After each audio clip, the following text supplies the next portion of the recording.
Sir రానున్న ఎన్నికల్లో Jaganmohan Reddy 2 assembly నియోజకవర్గాల నుంచి పోటీ చేయబోతున్నట్లుగా ఒక వార్త బయటకు వచ్చింది.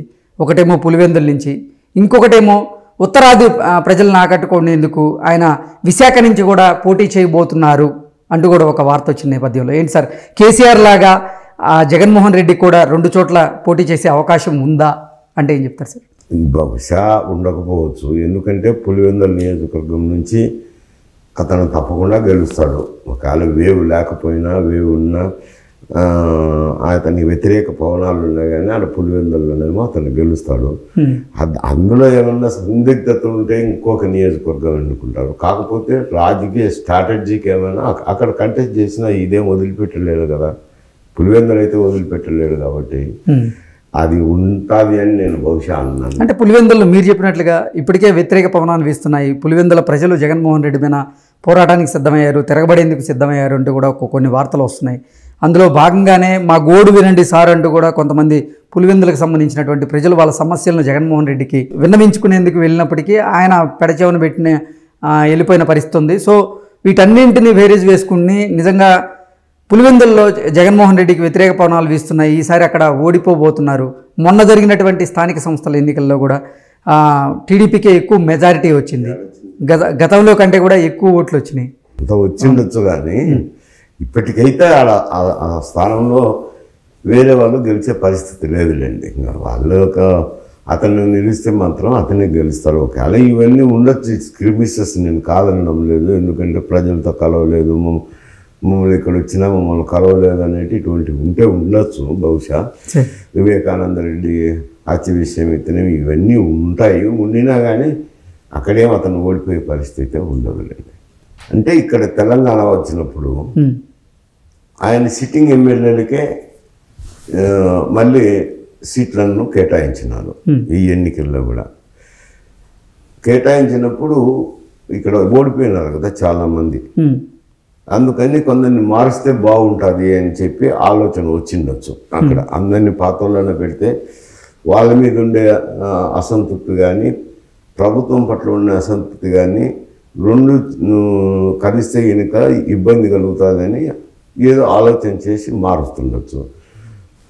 మార్చినప్పుడు వాళ్ళు సర్వేలు చేయించుకొని ఏదో నీకు బాగాలేదు అని ఏదో పిలిపించి చెప్పడము, ఇది అడ్జస్ట్ చేసుకునేట్టుగా చేసుకోవడము, లేదంటే కొందరు నీకు సీటు నమ్మకం లేదు కాబట్టి నీకు ఇవ్వము, వేరే వాళ్ళకి ఇస్తామని చెప్పడము జరుగుతుంది. వాళ్ళు కూడా అసంతృప్తి కొట్టన్నారు.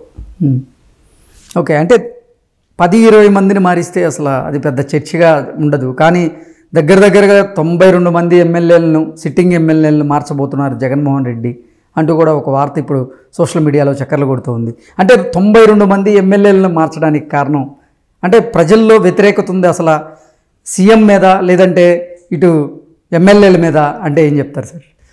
ఇప్పుడు జనరల్గా ఎమ్మెల్యేల మీద వచ్చిన అసంతృప్తితో ప్రభుత్వం ఎప్పుడూ ఓడిపోదు. ప్రభుత్వం మీద వచ్చిన అసంతృప్తితోనే ఎమ్మెల్యేలు కొందరు ఓడిపోతారు. వాళ్ళల్లో కొంచెం మంచి పేరున్న వ్యక్తులు ఒకవేళ వ్యతిరేక పవనాలున్నా గెలిచి వస్తారు. మంచి పేరు లేని వ్యక్తులు అయితే ఓడిపోతారు. అది పార్టీ వల్ల జరిగే నష్టమే కానీ అభ్యర్థుల వల్ల జరిగేది కాదు. మరి ఇంతమందిని జగన్మోహన్ రెడ్డి మార్చడానికి కారణం? మారుస్తారో లేదో నాకు తెలియదు, కానీ అంతమందిని మారుస్తారో అని కూడా నేను అనుకోవటం లేదు. ఏదో కొందరిని మార్చవచ్చు, చాలా బలహీనంగా ఉండాలనో, వాళ్ళ మీద రిపోర్ట్లు సరిగా లేకనో కొంత మార్పులు చేర్పులు చేసుకోవచ్చు. మరి 92 మందిని మారిస్తే దీనివల్ల ముందుకు పోతే నువ్వు వెనక్కి పోతే బాగున్నట్టు. వాళ్ళ నుంచితే ఒక ఇబ్బంది, తీసేస్తే మరో ఇబ్బంది. వాళ్ళు ఓట్లు చీలుస్తారు కదా. రేపు అందులోనూ కాంగ్రెస్ పార్టీ ఒకటి ఇచ్చి కూర్చుంటుంది. సిరిమల నాయకత్వం కింద ఒకవేళ పీసీ తీసుకుంటారా, సెక్రటరీగా ఉండి ఆ బాధ్యత స్వీకరిస్తారో ఏదో ఒకటి జరుగుతుంది కదా. జరిగినప్పుడు ఆ పార్టీలో చేరుతారు కదా. అంతా చేరినప్పుడు అతనికే నష్టం జరుగుతుంది కదా. కాబట్టి అంతమందిని చేస్తారు అని నేను అనుకోవడంలో ఏ పార్టీ ఆ సాహసం చేయదు. ఓకే, నేను సామాజిక న్యాయం చేస్తాను, నా ఎస్సీలు, నా ఎస్టీలు, నా బీసీలు, నా మైనారిటీలు అని చెప్పుకునేటువంటి జగన్మోహన్ రెడ్డి ఇప్పుడు సిట్టింగులు ఎవరైతే మారుస్తున్నారో వాళ్ళలో ఎక్కువ మంది ఎస్సీ ఎస్టీలే ఉన్నారు అంటూ కూడా ఒక ఆరోపణ బయటకు వచ్చింది, ఒక వార్త బయటకు వచ్చింది. పూతలపట్టు ఎమ్మెల్యే ఎంఎస్ బాబు గారు ఆయన బయటకు వచ్చారు. నిన్న ఒక మహిళా ఎమ్మెల్యే ఆవిడ బయటకు వచ్చి ఆవిడ చెప్పారు. అసలు అంటే దళిత నేతలు గనక ఆయన దగ్గరికి వెళ్తే ఆయన అసలు కూర్చోమని కూడా అండు, నిలబెట్టే మాట్లాడతారు. మేమంటే చిన్న చూపు, చులకన భావం ఉంటుంది. రెడ్లు చేసినటువంటి తప్పుకి నాకు టికెట్ ఇవ్వట్లేదు అంటూ కూడా ఎంఎస్ బాబు గారు బయటకు వచ్చి, పూతలపట్టు ఎమ్మెల్యే, ఆయన చెప్పడం జరిగింది. ఇలా ఒకరి తర్వాత ఒకరు వరుసగా బయటికి వచ్చి జగన్మోహన్ రెడ్డి మీద, సజ్జల రామకృష్ణారెడ్డి మీద, అలాగే వైఎస్ఆర్సీపీ నిర్ణయాల మీద, వీటన్నింటి మీద విమర్శలు చేస్తూ ఉన్నారు. ఎలా చూడొచ్చు సార్ నేను?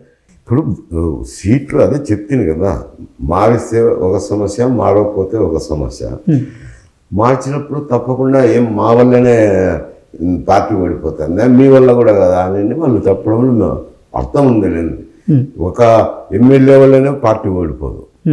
పార్టీ మీద అసమ్మతి వచ్చినప్పుడే, ప్రజల్లో అసంతృప్తి వచ్చినప్పుడే ఎమ్మెల్యేలు కూడా ఓడిపోతారు. మీరు కూడా కారణమే కదా అని వాళ్ళు బయటకు వెళ్ళినప్పుడు ఏమైనా మాట్లాడతారు, స్వతంత్రులు కదా. పార్టీలో ఉన్నప్పుడు వేరు సమస్య, ఇంటర్నల్ పార్టీ డిసిప్లిన్ అని ఎన్ని రకరకాల సమస్యలు ఉంటాయి. బయటకు వెళ్ళిన తర్వాత వాళ్ళకి నోటికి అడ్డం ఏముంది? అడ్డం లేదు కదా. ఉన్న విషయాలను, వాస్తవాలను చెప్తా ఉంటారు. మీరు 3 దశాబ్దాల పాటు రాజకీయ జీవితం మీరు అనుభవించున్నారు. మీరు ప్రజాక్షేత్రంలో ప్రజలతో మమేకమై ఉన్నారు. అసలు ఒక ఎమ్మెల్యే పెన్షన్ కూడా ఇప్పించలేడు అంటూ జగన్మోహన్ రెడ్డి మాట్లాడినటువంటి కొన్ని మాటలు ఆడియో లీక్ అయింది. ఏంటి సార్, నిజంగా ఒక ఎమ్మెల్యే తలుచుకుంటే పెన్షన్ కూడా ఇప్పించలేని పరిస్థితుల్లో ఉన్నారా ఇప్పుడు ఆంధ్రప్రదేశ్లో? అంటే ఇప్పుడు ఏమైందంటే ఆయన గ్రామ వాలంటీర్లను పెట్టినారు. గ్రామ వాలంటీర్లను పెట్టినాక అక్కడే గ్రామ వాలంటీర్ల దగ్గర అప్లికేషన్ ఇవ్వడం, వాళ్ళే చేయడము జరుగుతుంది. ఎమ్మెల్యేల దగ్గరికి వచ్చేది తక్కువైంది. అంటే ఎమ్మెల్యే అనుకుంటే పెన్షన్ ఇప్పించలేదంటే గ్రామ వాలంటీర్లు చెప్పి ఇప్పిస్తారండి, అది పెద్ద సమస్య కాదు. కాకపోతే వాళ్ళు ఆన్నే ఇచ్చుకుంటున్నారు. మళ్ళీ కొత్తవి కూడా ఎంపిక చేయలేదు కదా, పెన్షన్లకు కొత్త అప్పుడు ఎంపిక చేసినట్టు అవే ఉన్నాయి. కొత్త దాటికి అప్లికేషన్లే తీసుకోవటం లేదు. ఇంకే ఇప్పుడు ఈ ఎన్నికల సమయంలో ఇంకేం తీసుకుంటారు కాబట్టి ఇంకా వాళ్ళు కొత్తగా ఇప్పించేది ఏముంది? అలా ఉన్నది ఎవరు తీసేయలేరు. లేని వాళ్ళకి ప్రభుత్వమే ఒక నిర్ణయం తీసుకొని ఇవ్వటం. ఇవ్వనప్పుడు వాళ్ళు ఏం చేస్తారు ఎమ్మెల్యేలు? మామూలుగా ఇస్తా అంటే కనుక ఎమ్మెల్యే చెప్తే కాదనకుండా ఏముంటుంది, వాలంటీర్ అయితే ఏం చేస్తారు, ఎంఆర్ఓ అయితే ఏం చేస్తారు, ఎమ్మెల్యే చెప్తే చేస్తారు. అంటే పెన్షన్ కూడా ఇప్పించలేరు ఎమ్మెల్యే అంటూ జగన్మోహన్ రెడ్డి చెప్తున్నారు. ఏదైనా అభివృద్ధి జరగాలంటే కేవలం సీఎం వల్లే, ప్రభుత్వం వల్లే అభివృద్ధి జరిగిద్దంటూ కూడా ఆయన చెప్తున్నారు.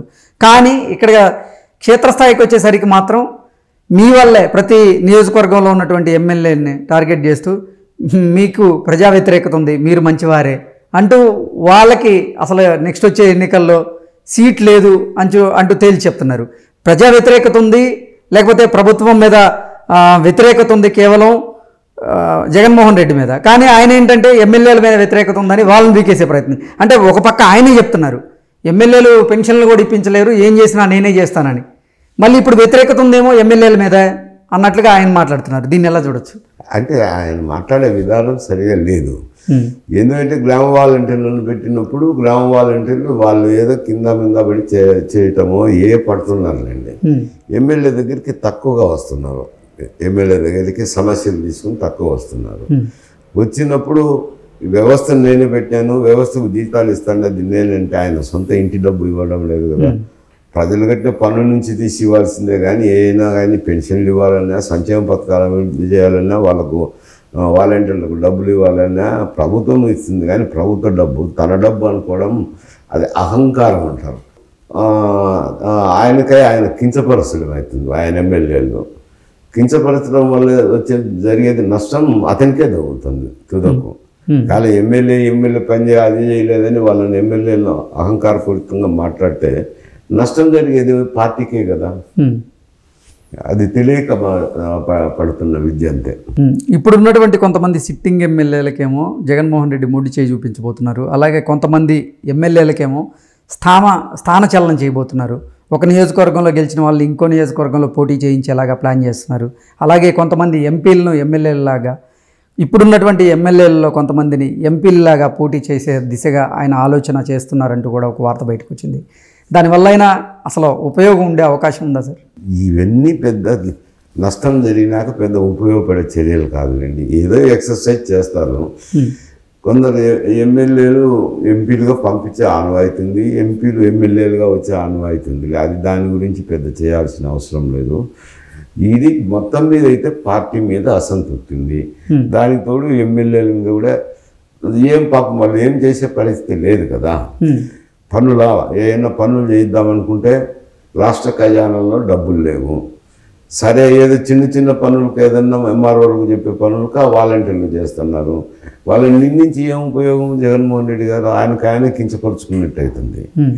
వాళ్ళకి అధికారాలు ఇచ్చి తప్పు చేసింటే తప్పు చేసినారని దండించిన అర్థం ఉంది. అధికారం ఏమి ఇవ్వకుండా తన చేతుల్లో పెట్టుకొని వాళ్ళని తప్పులు పట్టడం ఎందుకు? రేపు ప్రభుత్వం ఓడిపోయినా గెలిచినా దానికి బాధ్యత జగన్మోహన్ రెడ్డి గారు వహించాల్సిందే పార్టీ అధినేతగా. ఓకే, సో అంటే ఈసారి గెలిచినా ఓడిపోయినా దాని బాధ్యత జగన్మోహన్ రెడ్డిదే అంటారు. అంతే కదా.